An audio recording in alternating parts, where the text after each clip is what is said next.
Hello सबैजनालाई नमस्कार। आज हामी यो तिला गुफा नगरपालिकाको तिला गुफा क्षेत्रमा छौँ। यो माथि देखिएको धनडा हो र यो भातडी जाने पुल तरेर हामी यता अगाडि बढिरहेका छौँ। आज यसो चाहिँ तिला गुफा आएको अवसरमा गुफा क्षेत्रमा पनि प्रवेश गरौँ भनेर चाहिँ आइरहेका छौँ हामी।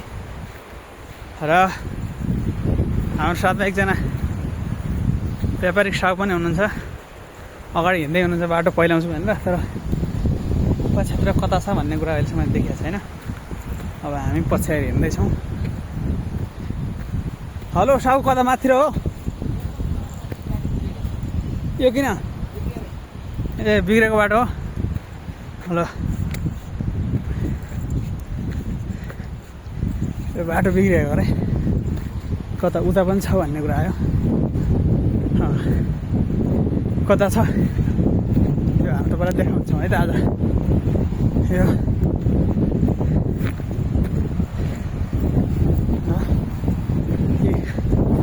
माथि त्यहाँ सोलरको प्यानल रहेछ एउटा, सायद यो लिफ्टिङ सिँचाइ आयोजना अन्तर्गत हुनुपर्छ। यो देखिएको माथिको ठाउँ चाहिँ धनडा हो र यो पारिपट्टि हामी भातडी जानेतर्फ हिँडिरहेका छौँ।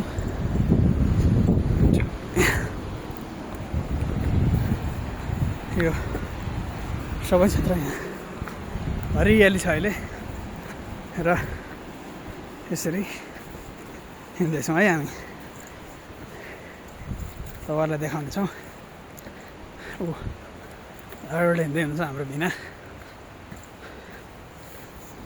बाटा छुट्यो दुईवटा, एउटा ततिर एउटा माथितिर छ यो। र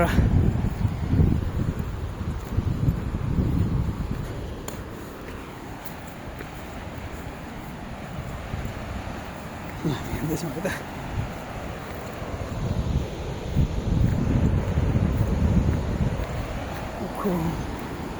जस बाटोलाई चाहिँ व्यवस्थित गराएका छन्। पानी पुरै कर्णाली तिलाको धनी दण्डाइरहेछ।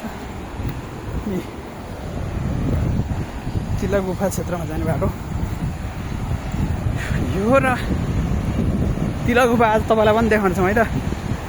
सायद नदीको किनारमा भएर यो पानीले पनि फेकेको हुनसक्छ। पानीले चाहिँ अगाडिको फेसमा पानी हुनसक्छ तिला गुफाको।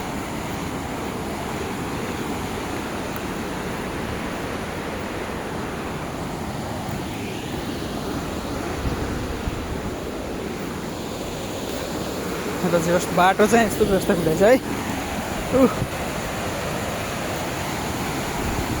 स्रोत यस्तो छ यहाँ।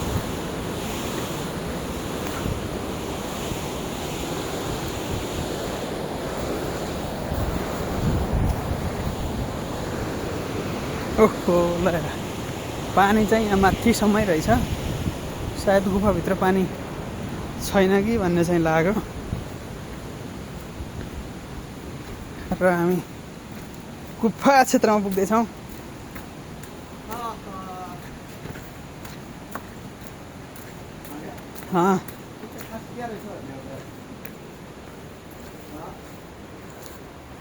ल यो चाहिँ तिला गुफा क्षेत्र रहेछ।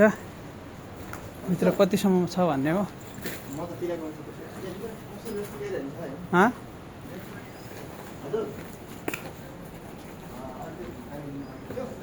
यति हो क्या हो? के हुनुपर्ने हो? ल लगभग सानो गुफा रहेछ। खासै चाहिँ यो गुफा ठुलो चाहिँ रहन्छ पर।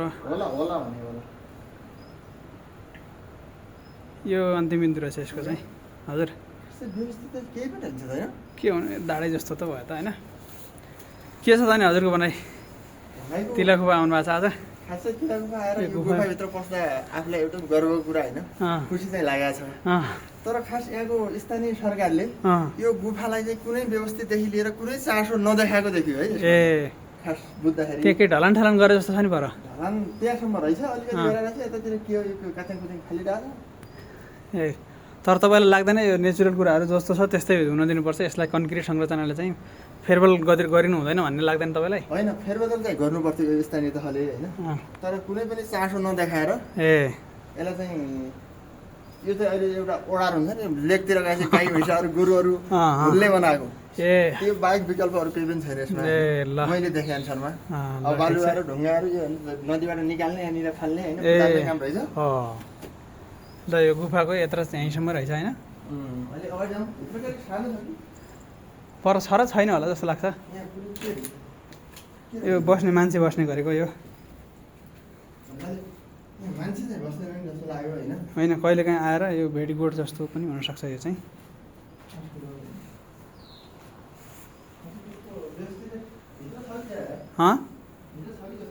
फर्किहालौँ भइहाल्यो, भित्र नजाउँ भइहाल्यो। यस्तो यस्तो भित्र ए ल ठिक छ त्यसमा चाहिँ। ल हामीहरूले चाहिँ आज यो तपाईँलाई तिला गुफाको केही भित्र प्रवेश गरेर चाहिँ देखायौँ है त। यो गुफा देख्यो गुफा र चाहिँ हामी अब फर्किँदैछौँ दुईजना भएर। जे होस् ठिकै हो, यसलाई चाहिँ अलिकति चाहिँ मर्मत सम्मार गर्न सकिएर अलिकति आकर्षक बनाउन सक्यो भनेपछि आन्तरिक पर्यटनलाई यसले सहयोग गर्छ। यहाँ चाहिँ पानीको यस्तो छ, पौडी खेल्ने ठाउँ पनि यहाँ चाहिँ ठ्याक्कै नजिकै यस्तो छ। यो भएको कारणले गर्दा अलिकति यहाँ चाहिँ बोटिङ सुटिङको व्यवस्था अलिक नजिक गर्न सक्यो भने राम्रो छ है। ल सबैजनालाई धन्यवाद। ल अनि लास्टमा केही होइन, अबको आउने स्थानीय तह होइन, स्थानीय तह जनप्रतिनिधि आएर यसलाई केही चासोको विषयमा लिदिन म चाहिँ अनुरोध चाहिँ निवेदन दिन चाहन्छु होइन, यही भिडियो मार्फत। ल धन्यवाद हजुरलाई है। ल धन्यवाद।